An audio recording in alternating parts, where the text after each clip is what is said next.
Hello, divas, dudes, and dolls. Welcome to Wig, where we... What did I wrote this last night, and I was like, I'm not going to be able to read that. And I can't. You're right. I can't read it. My own handwriting, I can't read it.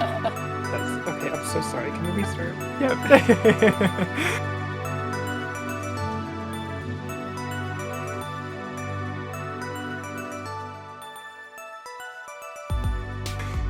Hello, divas, dudes, and dolls.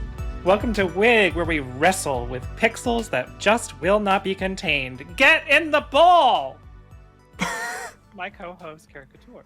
And this is my co-host, Chelora. This week, we're joined by someone so fine. So fine, they blow my mind.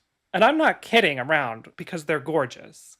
Mikki Miraj. Hi, it's me. I'm Mikki, the magically melanated pixie princess of drag, here out of drag, just in regular attire, to talk about some pixels. So yeah, thank you guys for having me. Thanks so much for being here. I'm excited to talk about monster catchers with you. Yes. We love monsters. This is going to be a slightly different format or episode to some of the other things we put out before, because we each are like coming to the table today with an indie monster catching game. Because all three of us are Pokemon fans, and there's some things with Pokemon that we're all a little tired of, I think is safe to say, to some degree. And I think with the indie market, there's an opportunity for some degree of innovation or shaking the table a little bit. So I'm excited to discuss three very, very different inversions on the monster catching formula. Yeah, I will personally be talking about Cassette Beasts, although I've played all three of the games we're going to talk about today. And we are also aware that there are more than these three. I know like Chara and myself are very excited for Beastie Ball, for example. But Yes. That'll come on a later episode, we promise. It's got its own category, girl. But I'm going to be talking about Cassette Beasts predominantly. Mikki will be coming with the representation for TemTem. And Chara, I believe, is Coromon. Yes. Yeah, I'm excited. I have not played either Cassette Beasts or Coromon, so I'm excited to hear about them and what your experience was. I'm excited excited for this episode because it's going to be very much almost like a Shark Tank pitch, like to each other of like why our games are good or not or whatever. So I'm excited for that aspect of the conversation. I think they all have good and bad, just like Pokemon does. Exactly. Yeah. No game is perfect, so. So yeah, we're each gonna like explain the game that we're each representing, I guess, and then round table it. Does anyone want to specifically go first?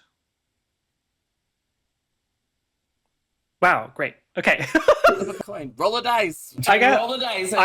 I'm okay with going first, if that's fine. So Cassette Beasts is this really like stylish game about these older teens, young adult kind of characters that are thrown into a pocket dimension from various different timelines or like different dimensions. So like some people have like vampire real estate agents in their dimensions that they come from, but it's also like the 1400s or something in their timeline. So that's like where they come from, and they were just like thrown into this dimension. So like everybody's from a different timeline dimension, and you happen to get thrown in, and Kaylee comes and finds you on the beach and helps you with some of the cassette beasts that you find there. And the difference, I guess, between like other monster catchers is that like you kind of have to like record the like tune or like audio of the other cassette beasts. Like, so you don't necessarily catch them, you just kind of like record them onto your cassette players. And for young people who don't know what a cassette is, it's before the CD, the compact disc, and ask your parents. Yeah. You can Google it. I promise you can. I believe in you. You can do it. And you get a cassette player, and basically your body can like attune to those different cassettes that you record, and you turn into those beasts. So it's a little bit like that one season of Digimon where like the kids turn into Oh, the Digimon. And how interesting. yeah, I found it very fun. I think it was very queer friendly too, which was nice. Like Kaylee has been a little sapphic here and there. But it seems like everyone was written in kind of like a pan open kind of way, it seemed, at least from my perspective, and I could be totally wrong, but that's just what I picked up. So you go out and you do these things, and the battle system is really interesting. It's like based on like a stamina system, with like up to like I think 10 stamina, which I know like TemTem also has a stamina system. And there's like this anomaly going on with these like quote unquote like angels or like folklore characters, and they don't look anything like the Cassette Beasts. They're like these amalgamations of like different material, if that makes sense. So like there's one named Alice, and she looks like paper cards, like all cut up and like put together. Or like one of the main villain, I guess, is like he's like a regular looking guy with like a jacket, but his head is like an upside down triangle that's a mirror. So like there's like these things that definitely don't look like they belong at all. And there's like all sorts of different ones, and you have to go defeat them and figure out all the pieces of the puzzle of these gods and how you got put in this pocket dimension and how you inevitably go home, to your own dimension. I don't know if I should give like my full take or if I should just describe the game and then we'll like move on to the next person. But Yeah. oh, okay.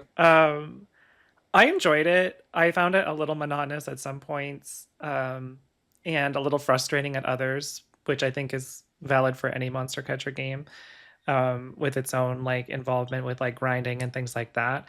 The levels are relatively well balanced, I think. I'm not sure if like the level cap of certain areas like matches yours, or if the pacing is just really well done. But the level it was typically good for fighting everything. I found the ending to be really lackluster.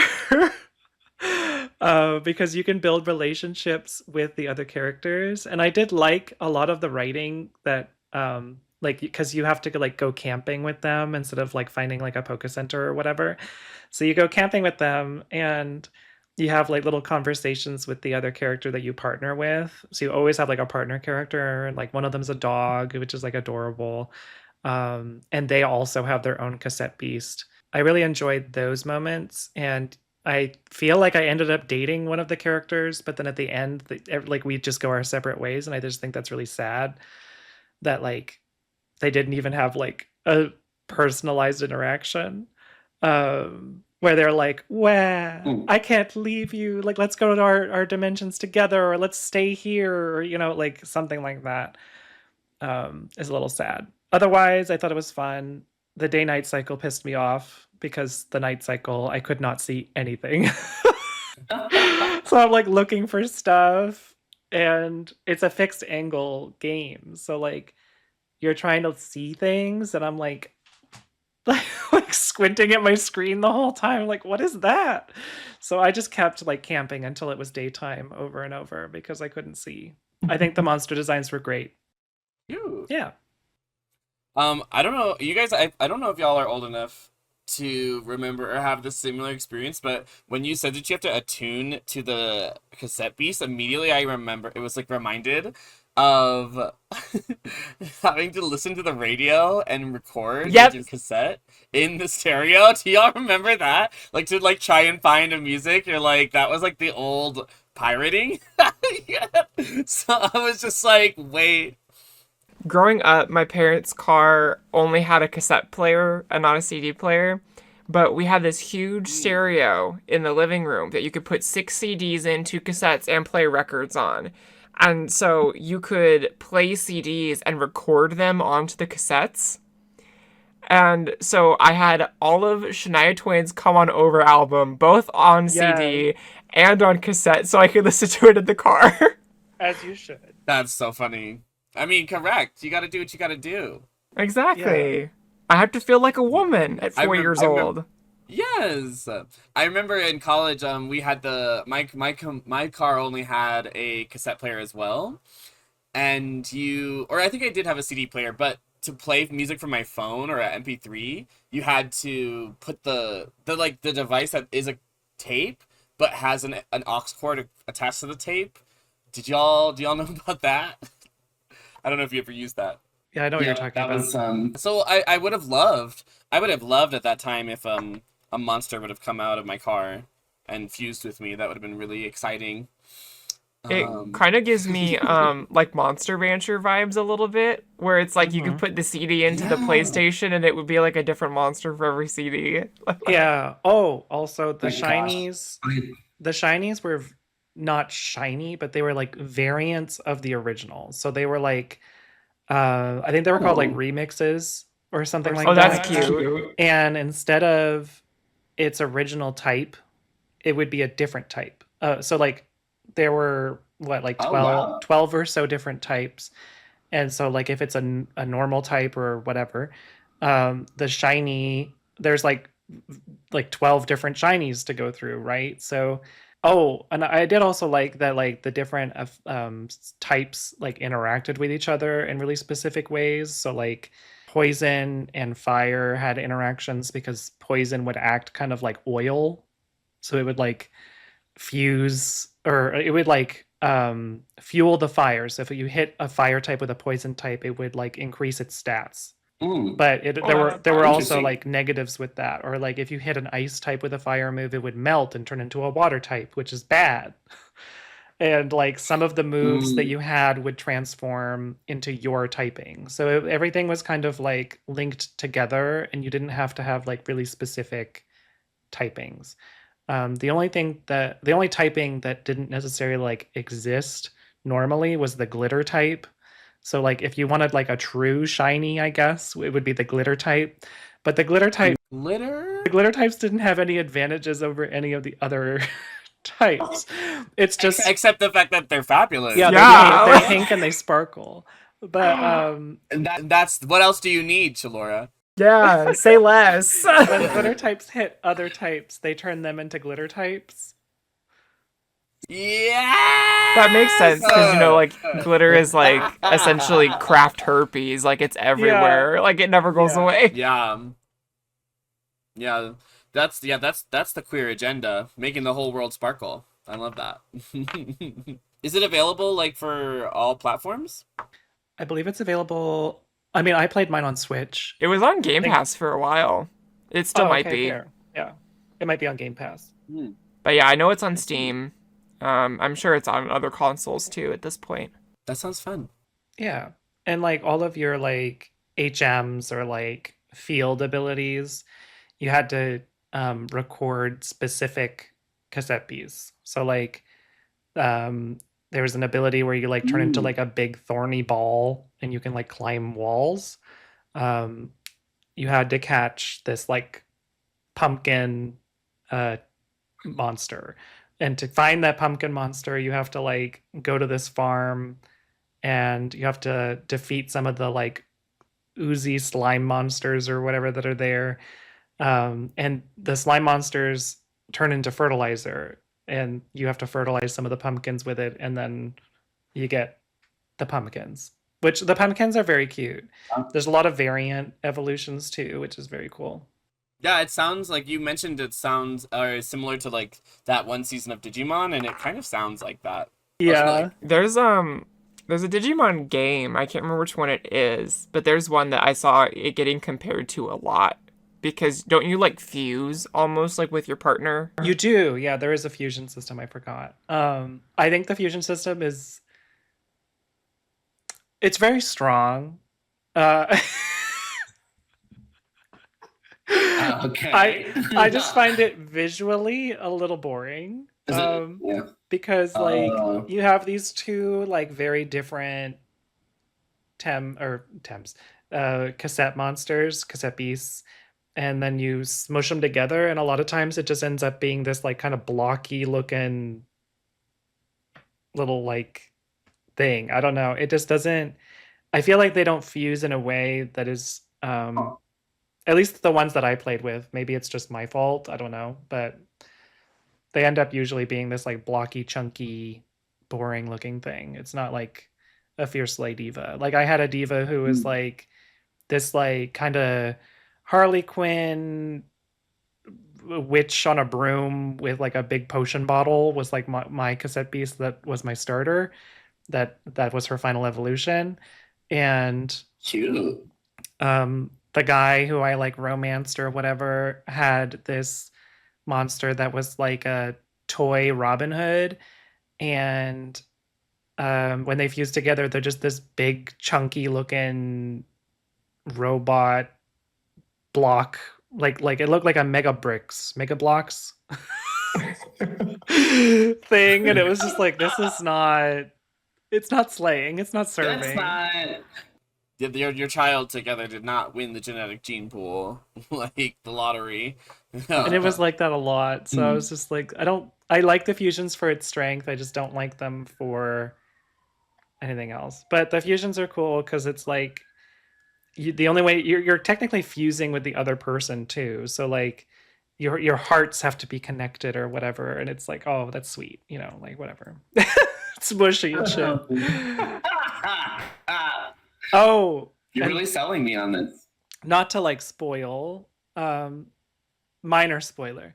The last like boss or whatever, not boss, but like gym leader, let's say, or like the champion, you have to fight her at some point optionally, and it's a double battle just like you always do with your partner friend, and she does it with her wife, and then they fuse together because they're married, and I was like, oh, that's sweet. Like, okay, lesbian icons. Yeah. Yes. That sounds fun. So that's a win. More evil lesbian women fusing with their gorgeous wives in media. She's not evil, but oh, okay. I thought you said that was the big bad guy. I was like, okay, yes. Okay, fine. Good lesbians can come too. Heroic sapphics can also be invited to the table. Yes, absolutely. But I'll go to get coffee with the evil ones first. I guess I can take it away with my little spiel on Coromon. So you start off basically as a battle researcher for this big company, and you are moving away from home to go start your new job. And once you get to the facility where you start off at, they teach you like how to catch a Coromon, how to pick a Coromon. You know, you get your starter, and there's no like nature or grass type. The three main types you start with are fire, ice, and water. You either get a little turtle that's you would think would be more defensive, but it's more of an attacker. You get a shark that's more defensive and pretty tanky, or you can get a polar bear that is kind of a mix of the two. So the first time I played it on my PC, I picked the polar bear because it's cute. It ends up being like a polar bear snowman when it's fully evolved. But then this time when I started this new file to play it on Switch, just to like get back into it for the episode, I got, on the first go, I got a high potential of the shark. And the way that shinies work is based off of like their potential for their stat growth in the game. So if I think it starts at like 17, it goes up to 21. So if your potential is anywhere from like 0 to 17 or 0 to 16, it's normal. If it's 17 to 20, it's potent. And if it's 21, it's perfect. So at potent levels and at perfect levels, they're each shiny. But they are different shinies. So every Coromon has 2 different shiny forms, and they each have better stats than the regular version. Mm-hmm. So I was excited to have this shark that was a potent 20. Or it might have been 19. I think it was 19. But I discovered through playing the game in like one of the first big areas you go to, like the company you work for, they're also like the Pokemon or the Coromon centers, I guess, throughout the game. And the top floor of each of them has like a different thing. And the top floor in the first one has a potential inflator. And so you can pay some money, walk around a while, and you can raise your potential up by 1. At any level, there is a percentage of it going from whatever the number is to perfect. The higher or the closer you are to 21, the more likely that is to happen. If it is a 20, it's guaranteed, obviously. 19 is like a 5% chance. So I spent many hours grinding to get potent 19s and potent 20s, so I would have like guaranteed perfects of the shinies I really liked. My entire team was shiny except for, or they were all perfect except for one. They all have like 3 different abilities that they can have at any given point. You can pay in the same place to switch the potential. You can also pay to switch their ability. Movesets can be adjusted at any time. And then essentially for the plot, as you're going around trying to figure out what's going on, you get tasked with investigating things going on in this first big town because they haven't heard from people for a while. And you meet with these other researchers and stuff starts going a little wonky. You get added to this group called the Titan Task Force because the elemental titans that control all of the forces of nature and all life itself throughout the world and all the Coromon and everything, they feel like there's a threat coming in. And these blue aliens come into the plot, and they when they speak their language, it's literally just backwards. So Yeah. you can see whatever they're actually saying, but they'll be like, hey, come here, we need to talk for a bit. And then you just have backwards text when they're talking to themselves. And basically their whole thing is that they are trying to spread the message of Crimsonite, which is a new type that they have developed through like alien technology or whatever. And it essentially overwrites every other type. And their goal is to basically unify everything under Crimsonite. As the story progresses, the Titans start voicing their own opinions about why they don't want that to happen or them being corrupted themselves in some way. And it took a turn story-wise for me with where I'm at in it, where it becomes about like how it's good that the world has differences. And like the world is a more beautiful place because the people and creatures that inhabit it are all so different from each other. And we should be celebrating the differences that we all have while acknowledging the differences. But it's not a good idea to make everything unified. It's kind of the idea of like, it shouldn't be a melting pot, it should be a salad, which I was like, oh, this is kind of poignant for a little indie monster catching. But the monster designs are really cute. There's a ghost cat that's like a ghost in a sheet. Oh my god. I love Pergy. Pergy's so cute. So adorable. There's also like, there's one that I really adored that's a phoenix.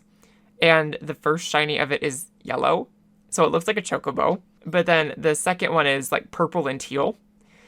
So I had to get it. One of the abilities that it has for it is that when it dies, it doesn't really die. It reincarnates. So instead of being unusable, it's only unusable for 5 separate battles. And it goes into like an egg. That's a separate species. And then after 5 battles, it hatches again. Which, if you get lucky enough to get one of these phoenixes that has this ability, it basically is a safety net for the difficulty modes in the game. Because there's a built-in Nuzlocke difficulty. And there's a lot of individual difficulty settings that you can tweak as you want, as you see fit, which I think is great for player custom ability. There's also fun little outfits you can buy with like little in-game mission currency that you get. So you can get like pride flag capes to run around with. You can dress up as other Coromon or the Titans themselves, but small. There's also skins for the Coromon that drastically change them. So like the polar bear starter has a grizzly bear form that it's basically like he's thawed out and brown, but he still has like the little ice. Is this paws. new? It's newer, yeah. Oh, okay. I was like, I don't remember this happening. But yeah, so like the like Belly Bolt, like the cute little tiger, the little electric tiger. Yeah. Or not Belly I love Bolt, Belly Bitty Bolt. Bolt. Belly Bolt's from Bitty Bolt, Pokemon. yeah. I was gonna say. But Bitty Bolt is it looks like a beta Gen 2. I think it was like inspired by that, like yeah, like it's the specifically little- yeah. like this little electric tiger. Perfect form is blue, like electric blue. I really wanted it. There's a skin that you can get where it's like a dusty pink. So that's what I have. There's a lot of pink ones. But there's also like full little costumes that some of them can get. Like the polar bear also has a full snowman one where they have like a little top hat and a scarf. That's cute. So it's really, really That is darling. And there's no like determined gender for the player characters, so you can customize them to be male or female. They don't really refer to you with pronouns. They usually just use your name for everything. Or if I think there's a couple instances where they might say they, but other than that, it's pretty much just like name reference only when they talk to you or about you. But it's fun. I like it a lot. There's move types that aren't represented in the types of the Coromon as well. So you can kind of build the move pool for what you have set based off of that level of coverage. And it's fun. I like it a lot. It's very goofy. I liked it too. It sounds fun. And they're coming out with another one where you go to space. Oh, really? Like an expansion or a sequel? I'm not sure if it's an expansion or a sequel. I was a little confused. I might have to look at it again, but I'm excited. I'm excited to see what they do. I didn't Yeah. finish the game, That- but I do like the Coromon designs. I think they're definitely polished. I would like to see more, but like as a bug lover, I appreciated that there's no bug type in a way that like instead of a bug type, there are lots of bugs. They're just different types. Yeah. I have the ice moth on my team. I love her. She's Yeah. very slay. But I want to see these. they're great Let's look them too. up. Like the aesthetics of it is very black and white, like Pokemon Black and White, where it's like the animated pixel sprites where they're in a constant state of motion. And then even like the environment art for battles is really, really pretty. I love that. So it's all pixel art, the whole game? Yes. Oh, Yeah, it's very like true to form, like top down Pokemon. that's cool. I love Some that. of the puzzles I also found like really challenging. Oh yeah. So like it really makes you think. Yeah. There's one section in particular where I think it's called like is it like the Mirror Festival? I don't know if you got that far. I got to the desert. Okay, I think it's right after that. I will say that like at least from my perspective, the time that I played the most, it felt very long. Yeah, it's very lengthy. I've probably put like 40, 50 hours into it. And a lot of that has been Wow. grinding for shinies because that's what I do. But you also like if it's based on potential, like you kind of need to. Yeah, exactly. Like you need to have stuff with good stats because these Titans are no slouch. I cannot imagine doing these fights in a Nuzlocke Yeah. because you can level lock it. So you can prevent your team from growing above the level of the next Titan. There's stuff where it's like they drain you of your SP. So you don't have like power points. You have basically like a mana pool. And then if it runs out, then you like have to take a turn to rest and then it restores it up to half. But that also goes for the opposing side. So you could do stuff to drain their SP, restore yours or restore your health. I think the moth has a move where it drains their SP but restores health. I would just use that in perpetuity because then it locks them into like, oh, now I gotta rest a turn. I can't attack. I mean, that's literally how I just won that TemTem battle I was telling you about. Yup. Did you use the bird No, I just with willpower drain? I'm just sitting there with my like level 30. What even was it? It was like a scunch, I think it's called. Oh yeah, mm-hmm. The little A Piranha. And Oh yeah, they learned that too, I think, right? Willpower drain. well, it wasn't even. Oh, you didn't even do that. I was just stalling with like revives and stuff on Oh, nice. whatever they're called, gym leaders. She's got like a level 52 whatever Urshifu looking bear. I was just like stamina damaging it out, like just waiting for it to Just to knock itself out. knock itself out. And that's how I won, because I just needed to Valid. move on from this area. So Valid. yeah. Yeah, what is Coromon available on different platforms or just Yeah, I know it's at least on Switch. I believe it's also on PlayStation, but it's for sure also on Steam. I think it's a good value, isn't it? Like Yeah, it's like not 20. a It's like $20. that sounds fun. I'll definitely have to check it out. And I checked out your little ice moth, and she is very sickening. I love her. Glamoth, is that its name? Yes, she's cutie. I love her little leg warmers. Yeah. more. They also do the Pokemon anime thing where like their cry is them saying their name. Oh, cute. Cute. The one that tickles me that like, I probably giggle every time I see it is Mubi, the little sand guy. He looks like a slime just made out of sand, and he comes in, he's just like, oh, movie every time. It's so goofy. It's camp. It's cute. I love that. That's cute. Y'all want to hear about some TemTem? Okay, let's talk about TemTem.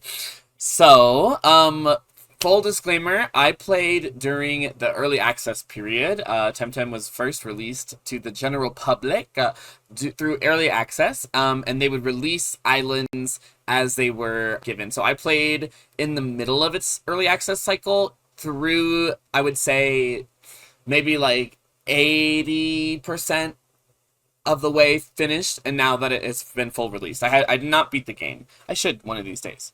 That being said, TemTem is a online MMO monster catching game and experience. It starts you out kind of similar to Pokemon in that you are going through a coming of age ceremony at the beginning of the game. You fully customize your character. You do get to select your pronouns independent. I don't think there's only one body type because you're younger, you're like a child basically, and so they don't have any like gender signifying features. You get to choose your face, your facial features, your hairs, the skin color, hair color, and then what I think is really fun is you get to choose animation style for your character. So they have like 5 animation sets that you can choose from to give your character some personality. The way they stand, the way they run, the way that they throw their Tem cards out, which is how you collect TemTems, etc., etc. So you start the game and you're working with this professor. You get your starter TemTem, and then you go on this journey with a rival. Another fellow child is who's non-binary, which I thought was pretty cool, but never like it's never a big deal. It's never pointed out really. It's like part of the character, which is kind of nice. You're both on this journey to take on the dojos across the islands. TemTem takes place in a futuristic fantasy typescape where it's called the archipelago. You're all on these floating islands that are connected only via like a hover, like a blimp kind of. Like there's like hover ships that fly between the islands. A big theme, I won't talk too much about the story because if you want to find out, you got to go experience it yourself. It's pretty fun. It definitely has some mature themes, I would say. It to me, TemTem can be summed up by it's like Pokemon for adults in a lot of ways, down to the mechanics, which I'll talk about a little bit. The story in whole can be summed up as, I would say it's like a nature versus technology struggle, in that technology plays a really large factor in TemTem, being on flying archipelagos, and all of the HMs are just like technological devices that you get. Like you can climb walls by using like magnet bracelets that you get or something that lets you like scale the wall. You get a hoverboard that lets you like surf on the water, things like that. You just unlock throughout your playthrough.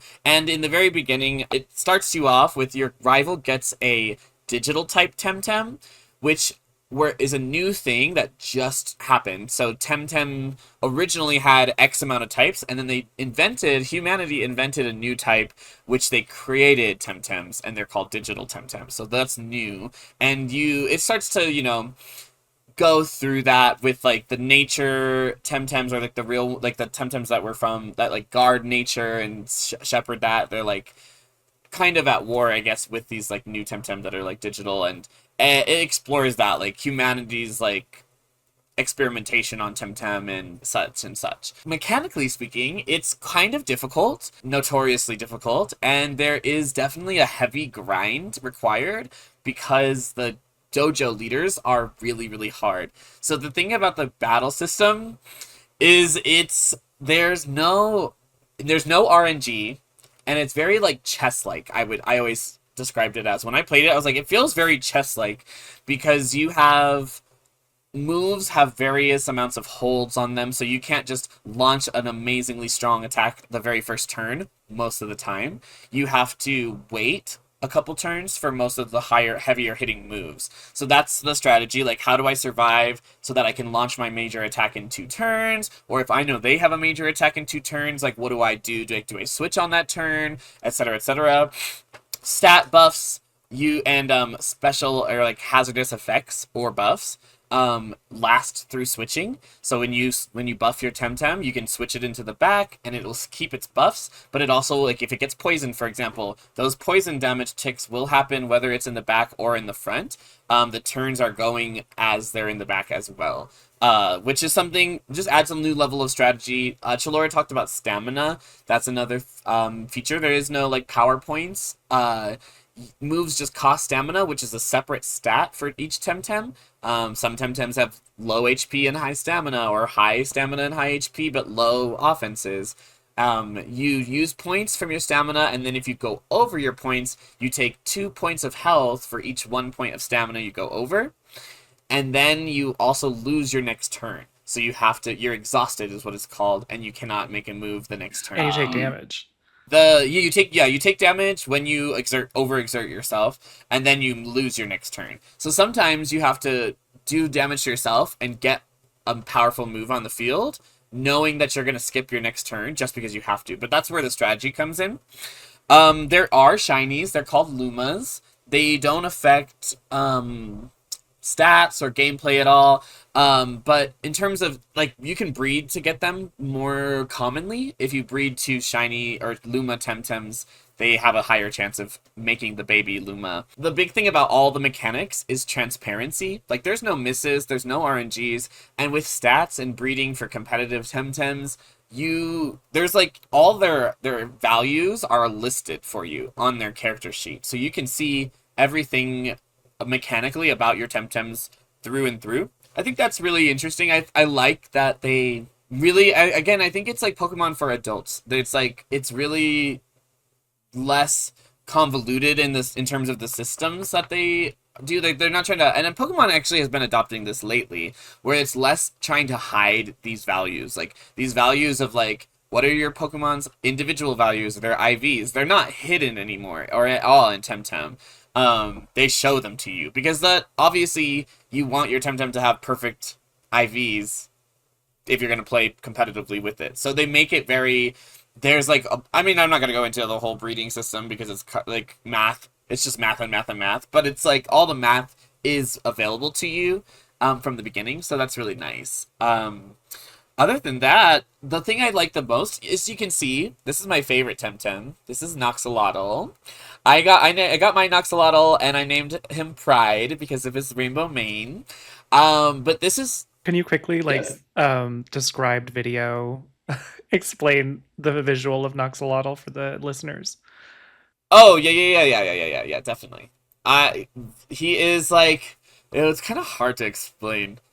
He's like a dog with a long neck. Like, he's like a purple dog with a long neck and 4 eyes, alien face. Okay, 4 eyes. Yes, honey, he's got 4 eyes. He's got like drippy, because he's technically slime, but his slime looks like fur. So it's visually, it's made to look cute, but he's a weirdo. And then he's got tentacles, like as a mane of rainbow tentacles, a long fluffy tail. It's such a interesting, unique mon, and But the thing about TemTem that I like, and I guess you can see the visual, but for those watching along, it's all cel shaded and smooth, clear, simple line art. So like everything about the game, it's very like, even though what I just described sounds kooky and crazy, it's big and simple enough that like it doesn't overwhelm you. And I think all the TemTem are like that. They're not too like there's never like they don't have like lots of small details and bits on them. They're all just like big shapes and large colors and stuff like that.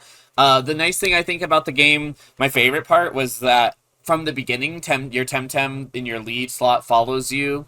Something that Pokemon games still struggle to afford to their players, even though it's like the most amazing feature. It's like the feature that everybody wants is like to be with your monsters. So they follow you around and they have idle animations. They have animations for all their attacks. The animation work is really beautiful and the cel shading is gorgeous. Like I just love that like this tiny indie studio poured so much love into individually animating every single TemTem. Like I think that's if you're making a monster catching game, like I think that's what you should do because that's ultimately why we gravitate towards these kinds of games. I think that's basically everything.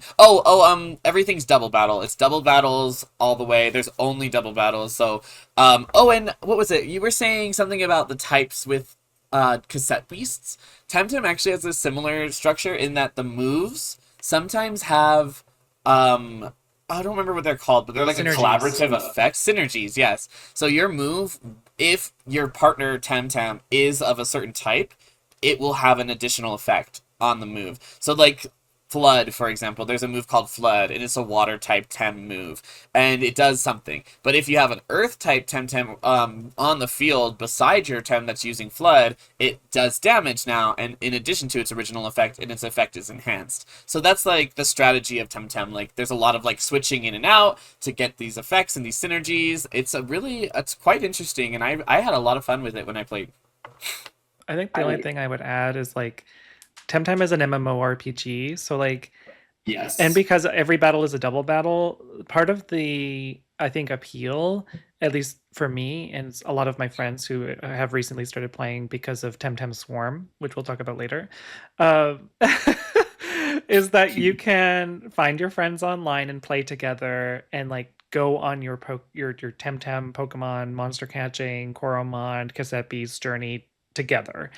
Yes. Which I think is so important for fans. They've always wanted to go on journeys together, and now you can go through the whole thing together, and I think that's really special. Yeah, I agree. I think it's really neat. I didn't play much with that feature when I was playing it, but it's I think that's awesome. I love that it's an MMO. It's really cool to see other players with their TemTem running around the world, and there's player housing, so you can buy a house and decorate it, just like you can decorate your character. You can purchase lots of outfits and dyes and stuff. It's really nice. I just remembered the name of the other shiny. They have Umbras now. So Lumas are like the shiny, and then Umbras are like the shiny. But Okay. Umbras are like void colored, so they're like all of them, no matter what, will always be like kind of this like dark purpley void kind of coloration. Scary, existential. That sounds cool. Yeah. I love that. Well, I guess that brings us to TemTem Swarm, which is not a monster catcher game. I have not played it or really seen much about it. I've only seen the community is, let's say, divided on Swarm. That's it. I've tried a little bit of it just to like throw my hat in the ringer as research for this episode.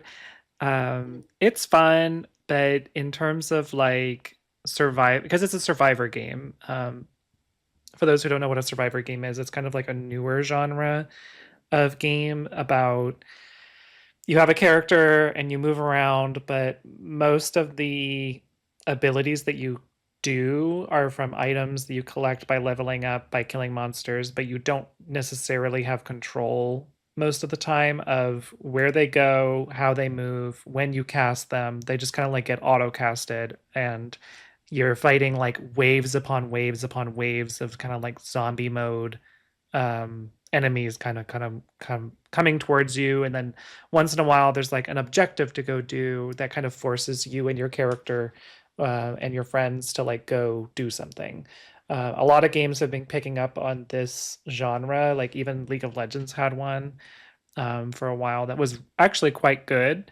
But this TemTem one is it's early access. It could use a couple tweaks. Some love, yeah. The hitboxes are less than optimal. Suspicious. Yeah, at the most of the Survivor games are timed, so they get harder as you go, and then there's usually like kind of the same with like extremely powerful capybaras, which is another Survivor game. There's like a mega boss at the end before you can like defeat the level, and you usually get like some kind of special reward for defeating them. This one you get like different kinds of bosses, and it'll show you the hitbox kind of like, Final Fantasy 14 or any other like MMO usually does. It'll telegraph where the move should be hitting, and so you'll stand to the side, and then once in a while the boss will go in that line and then curve at you. Okay. And it'll hit you, and it's But do they curve to the left or do they curve to the right? It's an important it depends question. where you're standing. You just have that magnetism, Okay, yeah. Which is not what the hitbox said. You know what I mean? Yeah, yeah. Not as advertised. Anyway, we're not talking about Survivors. We're talking about monster catchers. Yes. I really enjoyed my time with TemTem, and I'm excited I might have to try those games you were talking about out. Like, they sound cute. They sound fun. I would love to see how you play Coromon, or like which Coromon you like gravitate to. I would love to see that. Yeah. Mm-hmm. Yeah, because the designs are fun. Like, Yeah. really all of them hit. There's a couple that I'm like, oh, this one's not my favorite, or it feels like redundant, because there's a lot of similar ones to those designs. But for the most part, they're all very, very, like, specific with the designs, which I really appreciate.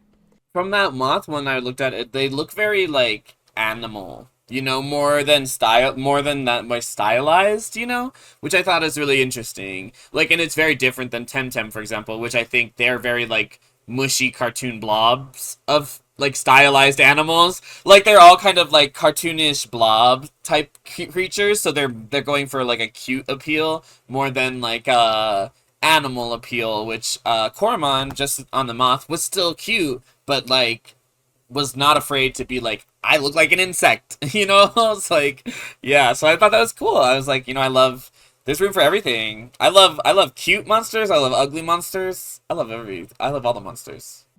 Yeah, I know none of you have necessarily seen the Cassette Beasts designs. They're kind of like the opposite of TemTem. Like they're like more synthetic. Synthetic, yeah. It's a lot of technology. Like Makes one of the sense. types is toy, another type is plastic. Cute. There's a glass type. Is there a Botox type? Because I might need to get some of that. A what? Botox? Yeah. Plastic. I just want to get a little enhancements, Yeah.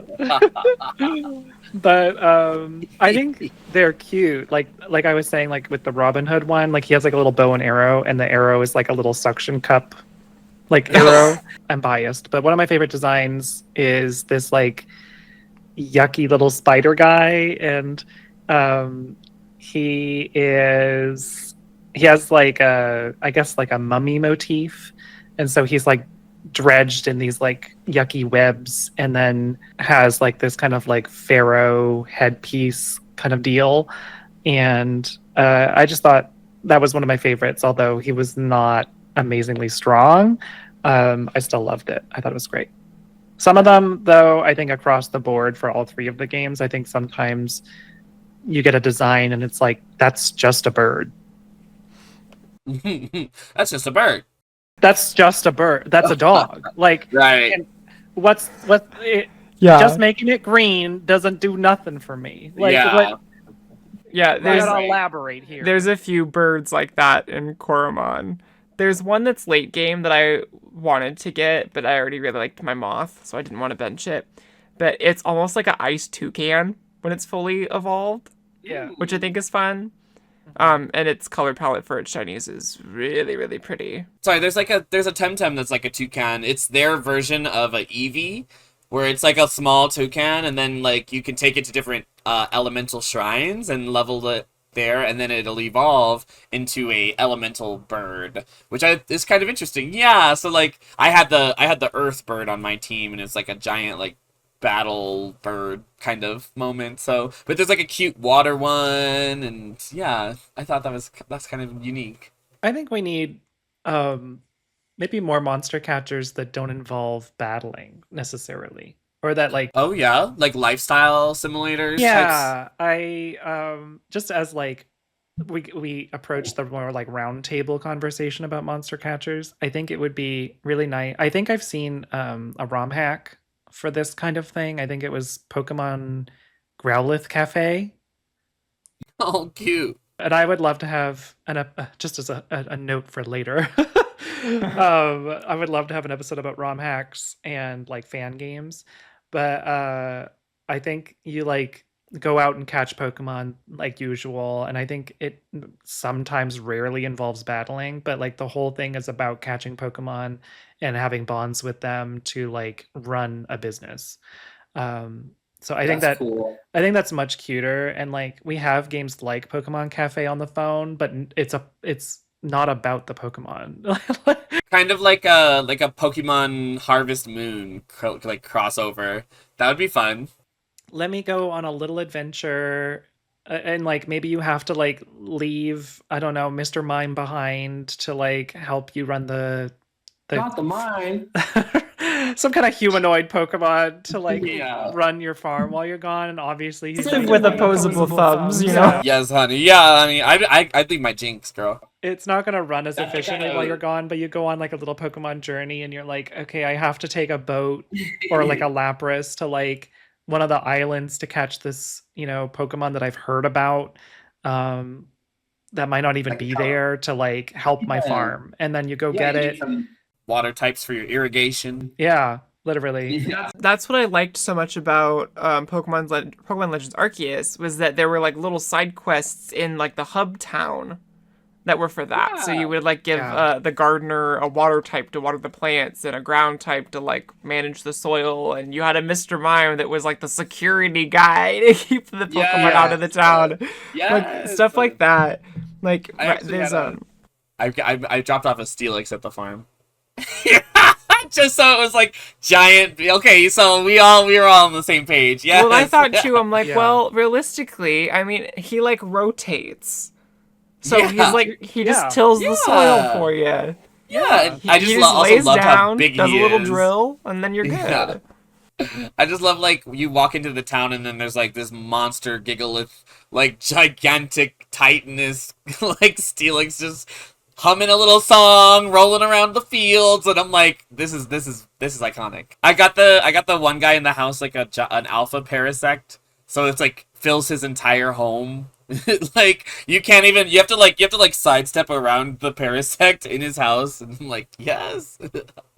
That was actually Legends was such a great game. I'm glad that they're making another one, because that is every time the Pokemon Company does something unique and like it invents on what like kinds of games can be done in their world, in their universe, I think it's always successful. Like I'm a huge Pokemon Mystery Dungeon fan. Like I loved the first two games. They were so spectacular.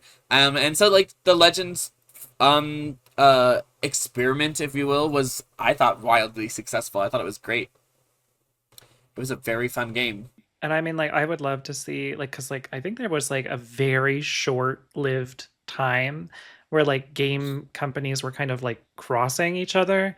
Like, we had the Fire Emblem meets Persona series, which was, like, Tokyo Mirage Sessions, which was less Fire Emblem and more Persona, but Yeah, it's more SMT. I still loved it. It was still very good. and I liked it a lot. And if you haven't played it, I would recommend it, especially if you like both of the genres, but don't expect a lot of Fire Emblem. But So it'd be great for me.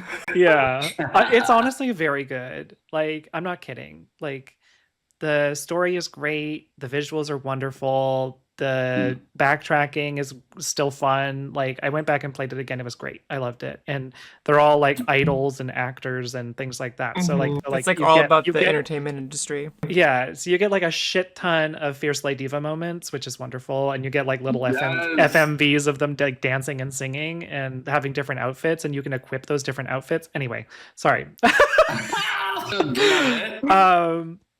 But I would love that for like you said, like Pokemon X Harvest Moon, or no, actually, you know what? We're gonna retract that because we're gonna say Story of Seasons. Because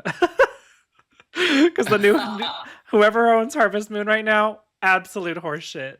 Oh no, what happened? I mean, I don't even think that, are they making games still? I thought they were done. Well, so we're totally other subject, but I mean, we just talk about games. Who fucking cares?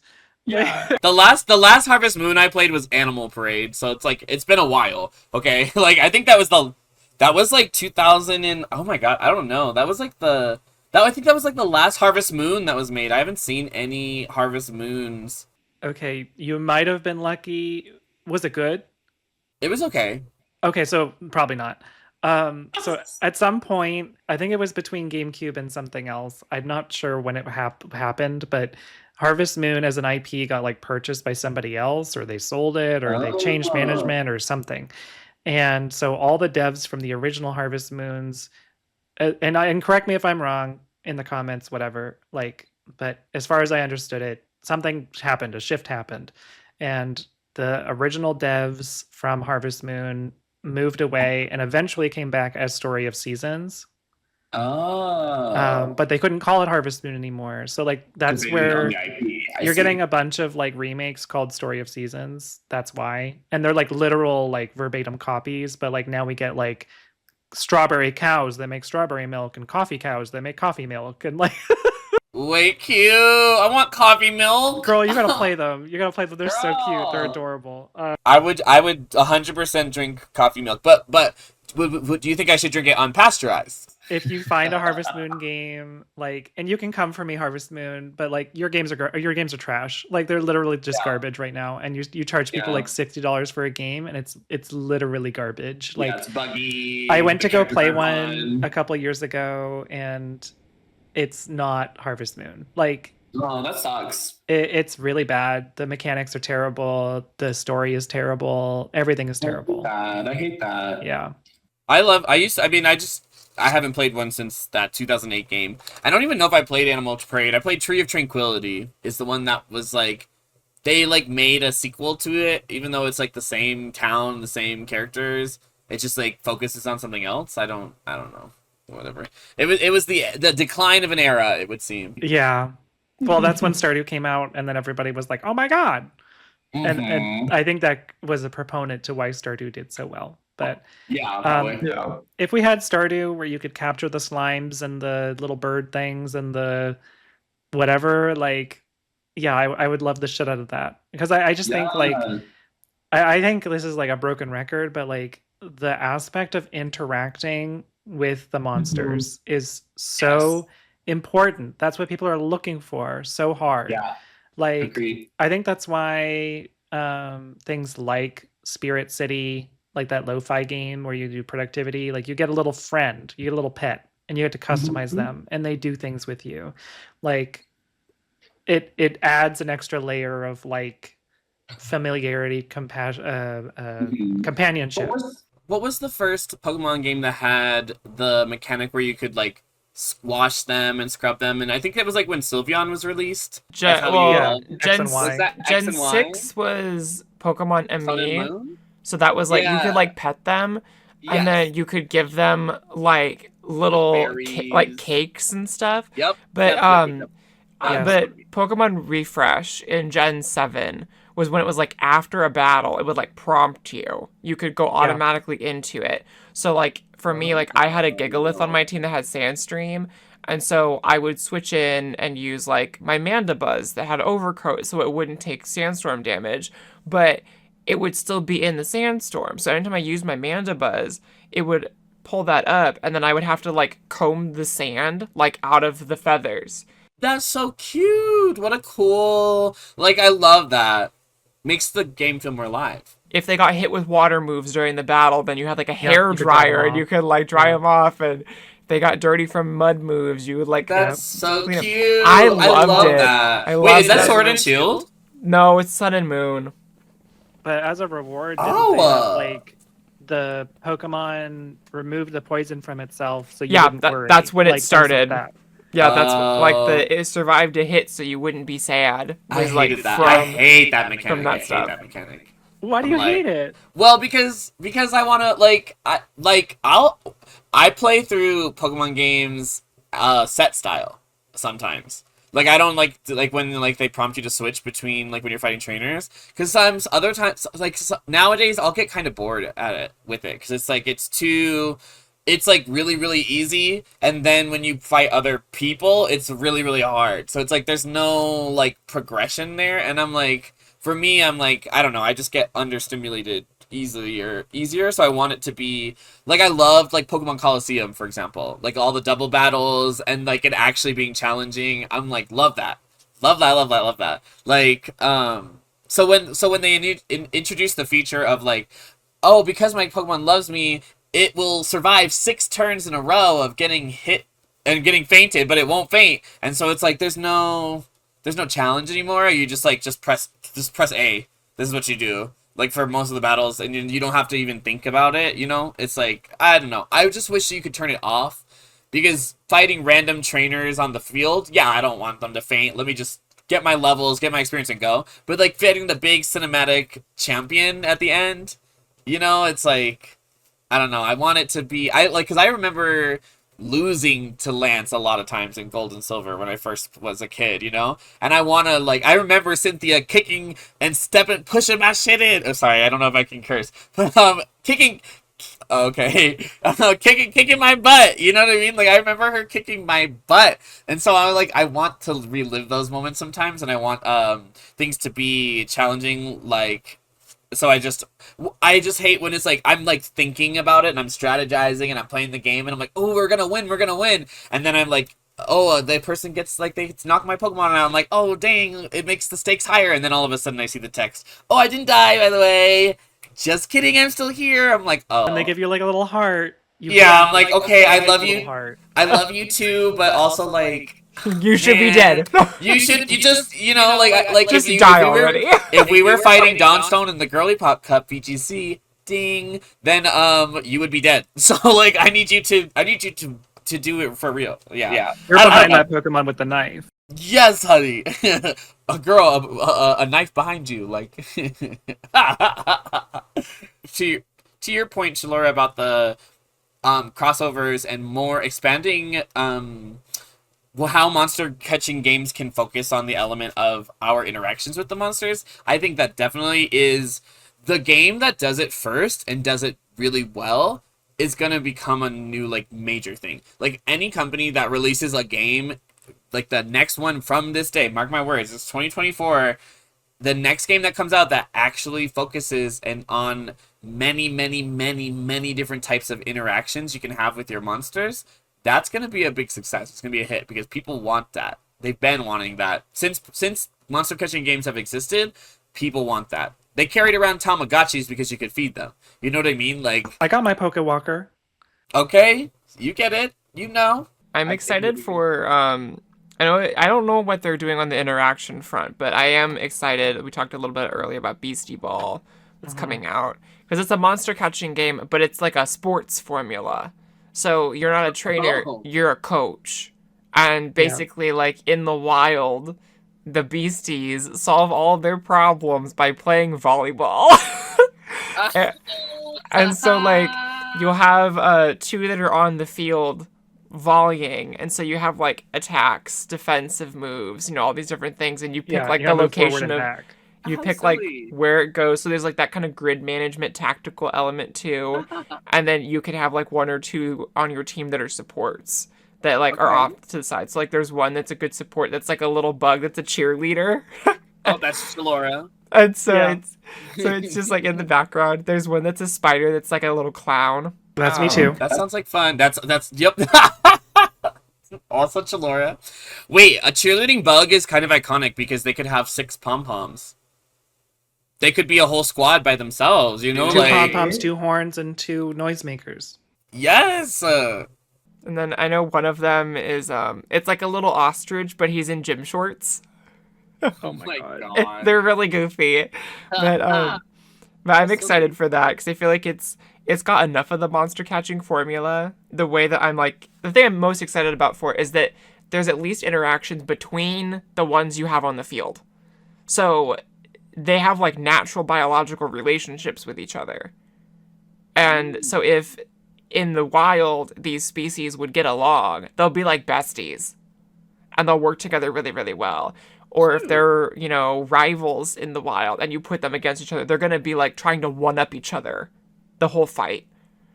And then like your relationships between your individual beasties can improve between each other. So I think that's a fun mechanic that I'm excited to see how it plays out. Yeah, that sounds like fun. I'm so excited. Because originally I was like, volleyball, I'm out. Sports? That's Yeah, what I Kinda- was too. What kind of lady do you think I am? I was like, I don't know how I feel about a sports game because I love the developer. I fawn over this developer all of the time. The first game that they did was music based. The second game was art based. And then we wanted to do something different. So we're going to do sports this time. And then when they're like, it's Beastie Ball, I'm like, okay, what is this? And then they showed the trailer and you see these little creatures that are, doing this turn-based combat. I was like, I'm in. I'm invested. I'm ready to go. Yeah, I'm excited to see that. I guess like the genre in general just always follows this kind of like battling mechanic, and I guess it makes sense. Mhm. Like that's what we like about it, and it's hard to make it like cozy and in a way that like is something that everybody wants, because obviously battling is more marketable at this point. Right. And like I feel like if it was an app, people would not play it all the time. Yeah. No, apps are... I'm not a super into mobile gaming. Yeah, me neither. Not my favorite thing. No, I try to get off my phone as much as I can. Yeah. Like I have Pokemon Sleep, but the only aspect I really enjoy about it as like a different genre for Pokemon is like keeping myself more accountable to when I go to sleep. So I'm not staying up super late, and Mhm. that I'm more excited to wake up. So like, because like Pokemon only appear, or new Pokemon I should say, only Mhm. appear when you wake up. So, and you have to get good sleep to get good results. So if you want a shiny, you gotta get that REM sleep, girl. And so I want to get my shinies, and I think that's an exciting part of waking up for me, is like waking up and then you get to see all of the Pokemon like sleeping, and sometimes they're just really, really cute. When they're shiny, it's just like your day starts so much better, and so at least in that aspect, that's what I like about it. SMT is a monster catcher. Like, that's the progenitor that's of true. the franchise. Like, it predates Pokemon by like a decade. That's true. Yeah. But you don't really interact with them because they're just like You do gods it in a and- funny way. Well, yeah.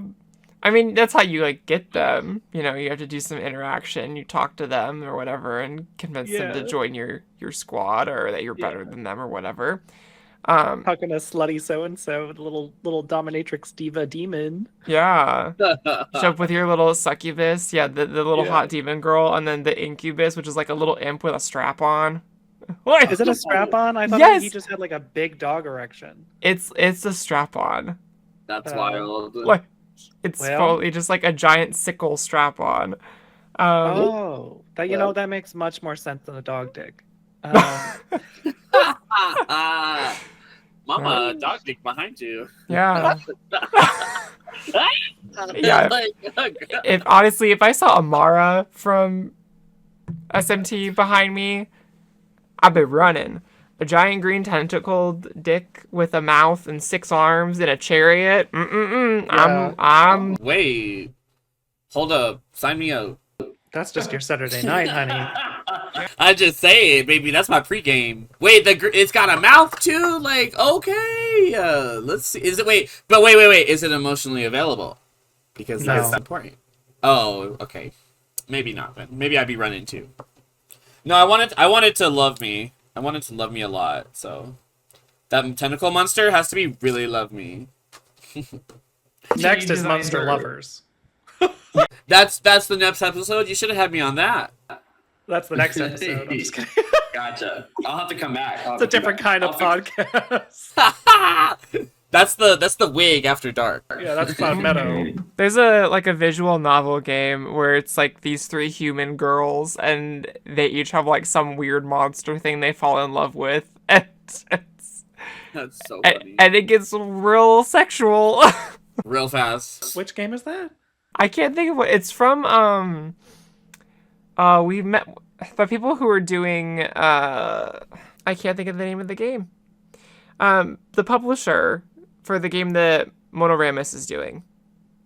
Oh, okay. Oh, so it's like a visual novel. Yeah, it's a visual novel, and it's like 3 girls who are each in love with some weird, creepy monster thing, and they're like, "This game is very adult, and it like contains very graphic sex scenes of these girls getting railed by whatever." Right. You know what they say? Life imitates art. So Yeah. I know there's some of you Let's out go there back to that like that monsters. shit, so Exactly. if you are a big monster, go ahead and get your phone out right now and send me a text. I mean, here I am maybe you should play that game that I said. Yeah, maybe. But you know, If you've never heard of it, I don't know. hot steamy monster sex is not a game to me. It's something I take very seriously. So. Oh. It's not a game to me, Chelora. This is my life. Wait, if you guys had a X-rated monster podcast variant of this, you'd have to call it Hard Front. Please. It's Wig is the daytime programming, and then Hard Front is the Adult Swim of your version of you. I guess because I know we are kind of getting close to that time. Because it's been flying by, because this conversation has been very, very fun. But before we head out, are there any, like, indie games that you've been playing lately that you want to talk about, or that you're a big fan of, or anything coming up you're excited about? You know, actually, I did want to shout one game out that I just discovered via a YouTube video. I had never heard of it before. I don't know if you guys have heard of it, but if you have, you'll know why. It is, let me look at the publisher. It's called Little Goody Two Shoes. Mm-hmm. Have you heard of that? Yeah. I don't know if you've ever spoken about it, but like I just learned about it randomly, and I just think it's so cool. Like the amount of work that went into the art style, and the fact that it's published by Square Enix and featuring all like lesbian relationships. Not that that matters, like, but like it shouldn't matter that much, but it's just nice to see. And I'm gonna be playing it, I think, on stream soon. So because it just inspired me so much, like I just love it. And I mean, I relate to the main character. She's a materialistic, narcissistic, fashionable diva. So slay, so beautiful, everything I've always wanted to be, you know? I mean, only when I'm in character. Mikki Miraj is a lesbian. Me out of drag, not a lesbian. But in drag, absolutely. Like, lesbians are my favorite, like, my favorite clients, honey. Like, most of my shows are sold out by, like, lesbians. It's like bachelorettes and then lesbians. Like, with, like, one table of gay men in the back. Like, making stank faces. Because Listen, there's a reason L comes first. Yes, girl. Absolutely. But yeah, that's I just saw that game recently and I was like, "Oh, I want more people to know about this game because it looks really cool. It's really cute." So, it's not new. Oh, well, it is new. It's 2023. So, yeah, fairly new. Yeah. It's I wild, have my too, eye from on what that I've one. heard. I'm excited to play it. I think so. I think that is a pretty decent spot to wrap things for today. So before we fully head out, also, Mikki, where can we all find you online? Where can people follow you? You can find me on all social media platforms at Mikki Miraj. That's MIKKIMIRAJ. The magically melanated Pixie Princess. I stream on Twitch intermittently. Once I move and have more reliable Wi-Fi, you'll see me on the purple platform a lot more often. And if you can't find me on any of those, then just keep your mind open when you're dreaming, and I'll visit you there. Well, thank you again for joining us today. I loved this little round table format. I think this is going to be something we'll probably have to do again sometime. I had a lot of fun. Thank you so much for having me. Yes, of course. Love you, Mikki. So we will talk to y'all out there whenever we talk to you. You'll hear us on the interwebs whenever you hear us, and we'll see you sometime soon. But until next time, bye!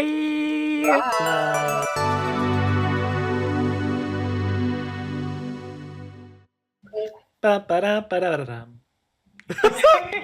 That's our little outro song. Sing our outro song. Sing it. Yes. Somebody throw some money. Get some motherfucking money out. Throw it. I have a 2-for-1 Charlie's Denver drink ticket here for you. Oh, perfect.